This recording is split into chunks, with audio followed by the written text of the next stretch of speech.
بسم الله الرحمن الرحیم. سلامونه او درنښت هیله ده چې ټول روغ جوړ او صحتمند اوسئ. موږ او تاسې د نن ورځې درس پښتو ژبې تاریخ دا چې په تېر درس کې موږ او تاسې د اریایانو په اړه خبره کړې وه. نو اوس راځو مرکزي یا باختري اریایان.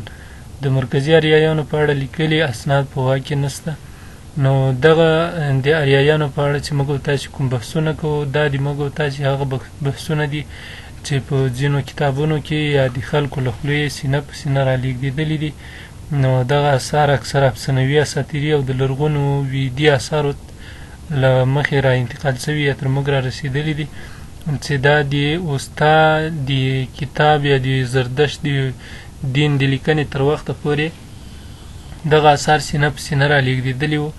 او کله چې بیا دغه اوستا لیک رامنځته شو چې هغه 52 غږونه لرل، ټول 15 ساکن غږونه یعنې خپلواک او 14 غږیز توري یې لرل. نو د هغې په وسیله باندې دغه د استاد دین خوندي سو، هغه د زردشت دین خوندي سو. او د هغې له مخې چې کوم څه موږ ته راپاتې دي د همغو له مخې موږ تاسې په اریایانو باندې خبره کوو. نو دغه مرکزي اریایان په خپل ټاټوبي کې پاتې شوي دي چې له شمالي او غربي اریایانو څخه جلا دي. موږ تاسې په لومړي سر کې خبره کړې وه چې اریایان لومړی غرب ته لاړه او یوه ډله یې دلته په اسیا کې پاتې شو. دغه اسیایي اریایان چې دي دا بیا په دوو برخو، یو په شمالي او جنوبي باندې ویشل کېږي. شمالي برخه یې بیا د آمو سیند ها غاړه پاتې کېږي او دغه جنوبي برخه چې دا د افغانستان او هند او په دغو علاقو کې خواره واره پراته دي. دا مرکزي یا باختري اریایان دغو ته وایو. نو لومړی هغه ډله چې دلته مخته راځي یا کوم سړی چې دا هغه پیشتادیان دي، د دغه ټول نسل دا سړی پایزاداتان په نوم باندې په دغه اوستایي یا ویدي اثارو کې یاد شوي دي. په لرغوني ویدي یشتونو کې لومړی نوم د پیشدادي مشر راځي چې بیا د ده نسل د پیشدادیانو په نوم باندې یا دغه سړي به د هغه وخت د مذهب په نوم قربانۍ کولې او له دې لارې به له دوی څخه مشر او بادشاه جوړېده. نو دغه خلک په هغه وخت کې د هغه خپل دین او مذهب له مخې د خپلو یعنې هغه په نیول شوو یا په نوم خدایانو دپاره کومې قربانۍ او ایثار به یې چې کوو هغه به بیا په خلکو قدرمند سو او خپل پاچا به یې وټاکه. بل سړی چې دا هغه هوشنګ یا هیوشنګه ده. هوشنګ پوهانو د ښو ودانیو د جوړونکي په نوم راژباړلی دی. دا همغه وخت کې چې دغه د وستا ویدونو کې دا کومه نومونه راپاتې دي، نو اوسنیو پوهانو چې کوم دا ترجمه کړي دي نو وایي چې هوشنګ د ښو ودانیو د جوړونکي په معنا و. د هوشنګ له نوم څخه وروسته د پردات یا پیشدادي نسبتي صفت راغلی او دی اصلا د کیاني برم خاوند دی. یعنې دغه پیشدادي صفت چې په هغو اثارو کې ورته یاد شوی دی، دی هم د دغه پیشدادي نسل او کورنۍ نه ده او بیا په هغې کورنۍ کې د کیاني کورنۍ غړی ده. هوشنګ د اریایانو مورث او لومړی نیکه ګڼل کېږي. یعنې دغه اوسنی کوم پوښت چې راپاتې ده دا همدغه هوشنګ ده یا د هوشنګ نسل ده. بل ډېر مشهور سړی چې ده هغه یاما یم جم یا جمشید ده. دغه اریایي مشر په ټولو لرغونو پښتو او فارسي اثارو کې ډېر نامتو او یاد شوی سړی ده. که موږ تاسې د لرغونې دورې او منځنۍ دورې د پښتو اثار وګورو یا خصوصا د فارسي دري ژبې کوم اثار لرغوني اشعار او کیسې چې راپاتې دي، نو په هغو کې اکثره وخت دغه د یاما یا جمشید په بېلابېل ډول باندې د ده د نوم یادونه شوې ده او دا ډېر مشهور سړی ده. حتی د کلیوالو سپین ږیرو په ذهنو کې هم تر اوسه پورې دی شتون لري. د خلکو ترمنځ اوس هم مشهوره ده چې یاما یو جام درلوده او د هغه په وسیله به له راتلونکي پیښو څخه دغه کومې پیښې چې را روانې دي له دې نه به خبرېده. دغه سړی په اوستایي ویدونو کې د یاما په نوم یاد شوی ده او د ښایسته یعنې شید کلمه وروسته ورسره یوځای شوې ده. ګاتونه چې د اوستا ډېره لرغونې برخه ده، یاما مغرور او د غوښې خوړو رواجونکی بللی ده. دغه ګاتونه برخه د زردشت دین وایي داسې ویل کېږي چې دا تر ټولو لرغونې برخه ده او دا په خپله د زردشت له خوا نه دی، یعنې د همغه له خولې نه رانقل شوې ده چې د دې زردشتي دین بنسټګر و.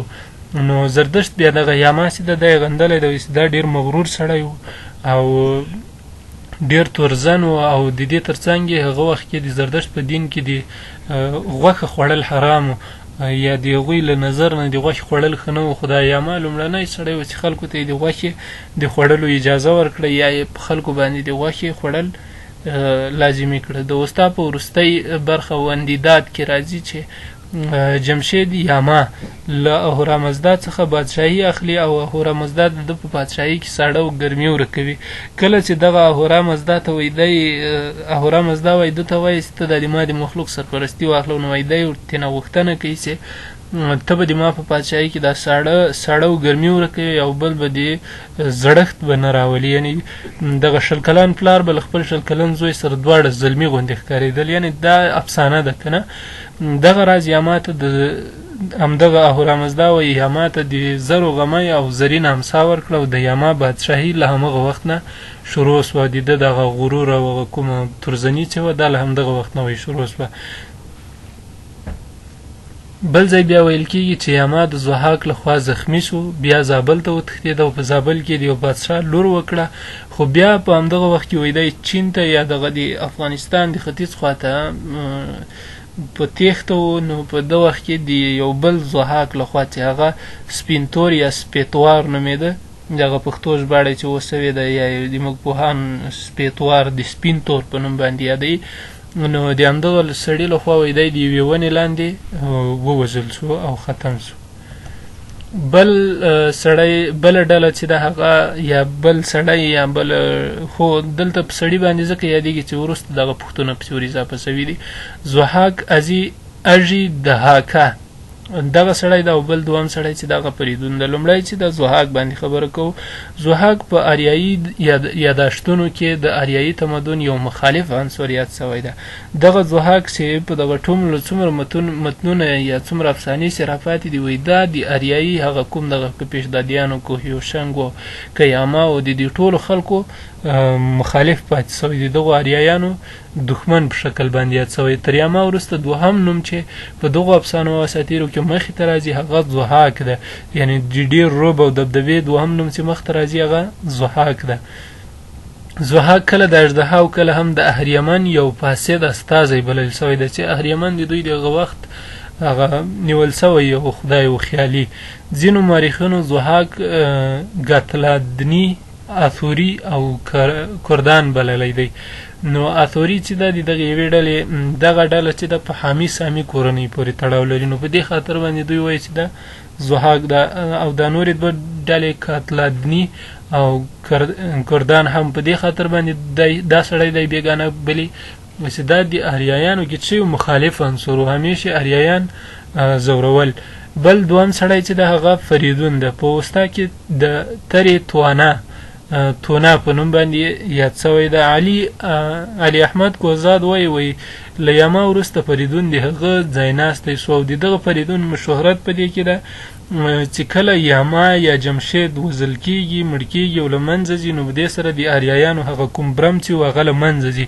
خو دا هغه سړی ده چې دوباره یې د اریایانو هغه زوړ برم او دبدبه راژوندی کړې ده. د فریدون د زیږېدو ځای چې ده دا ورینه بلل شوی ده، یا په هغه کوم اثار چې دي کومې افسانې او اساطیر او دغه ویدونه چې موجود دي د هغې له مخې دا ورینه په نوم باندې یاد شوی ده چې ختیځ پوهان تاسې پېژنئ. ما تاسې ته په حضوري ډول باندې د دو پېژندنه کړې وه.